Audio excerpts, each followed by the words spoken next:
Hello, welcome. I'm Madeline Craig. I'm an educator and a life coach for families struggling with a loved one's drug or alcohol abuse. And this is another episode of my video blog, which I call Hope for Families TV. I call this Hope for Families TV because I intend for all of my work to offer you hope in what I know can be a very dark situation. For this episode, I am kicking off a series called Why I Do What I Do. So let's get started. I'm sure you have asked yourself why we haven't made more progress in treating addiction and substance use disorders, and why the problem just keeps getting worse. There are a number of reasons for this, but one of them leads me to the number one reason I do what I do.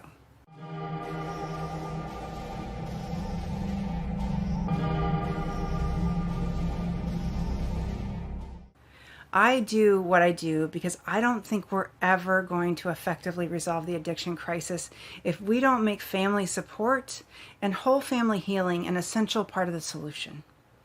And right now, we're not. Addiction profoundly affects the entire family. Conservative estimates state that one person's addiction affects from 4 to 10 people. But the word affects is a huge understatement.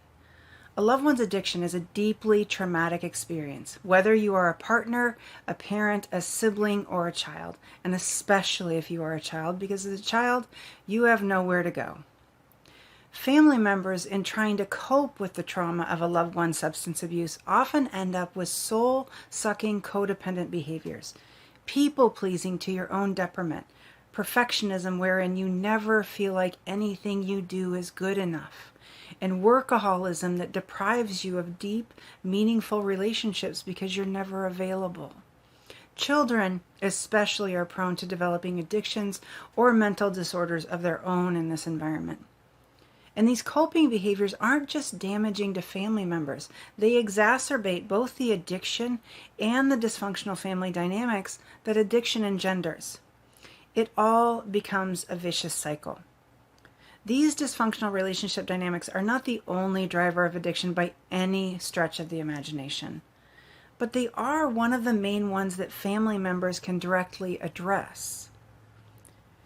Addiction is known to persist in generational cycles, and addressing these dysfunctional relationship dynamics is essential to stopping those cycles. Unfortunately, the resources to support families are limited primarily to 12-step programs, which are widely available and free, or therapy, which can be difficult to find and very costly to access. There is also Smart Recovery for families, but this support group is not widely available except online. One of the challenges we currently face is that 12-step programs, the most widely available option, is not the right fit for everyone, and even those for whom they are helpful, they're still not always a complete solution. The result is that, compared to the number of families who are profoundly affected in some way, which is about 40% of the population, the number of families who are actually helped and find meaningful healing is minute. I do what I do because I really hope to create both more awareness and more support resources for families. In fact, if there is a game changer when it comes to the whole family healing and disrupting dysfunctional relationship dynamics, it's effective support. I would never have found the level of healing that I have without it. In fact, I might not even be here without it. The addiction crisis cannot be resolved by treating the addicted person alone. While one person's recovery is a beautiful thing, their recovery does not heal the trail of emotional and psychological damage their addiction caused in the people around them. If the damage to the entire family is not addressed, the cycle of addiction or other types of dysfunction will just continue. More importantly, family members deserve to heal in their own right. And if their loved one insists on continuing to use, family members' only option might be healing themselves. Just as the addicted person can heal while the rest of the family remains wounded, family members can also heal while the addicted person still struggles. But the recovery of either side of this dynamic makes the recovery of the other side easier. Outcomes are even better when both sides heal.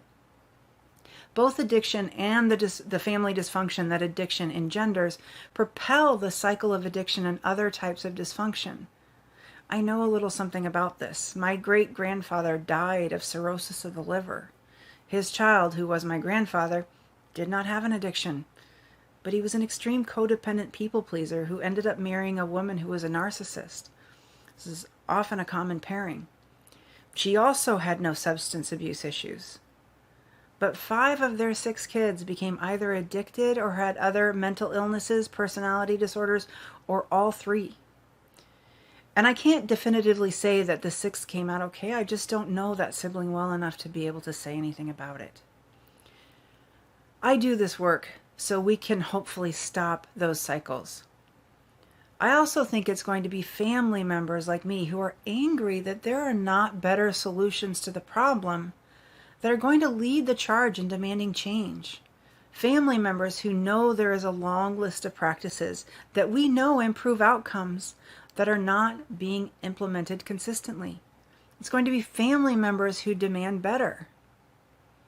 So that is reason number 1 why I do what I do. Because I believe we will never resolve the addiction crisis unless and until we make whole family support and whole family healing an essential part of the solution. I hope this episode has been helpful. Please drop a comment or send me an email at questions@madelincraig.com. Until then, I'll see you in the next episode of Hope for Families TV.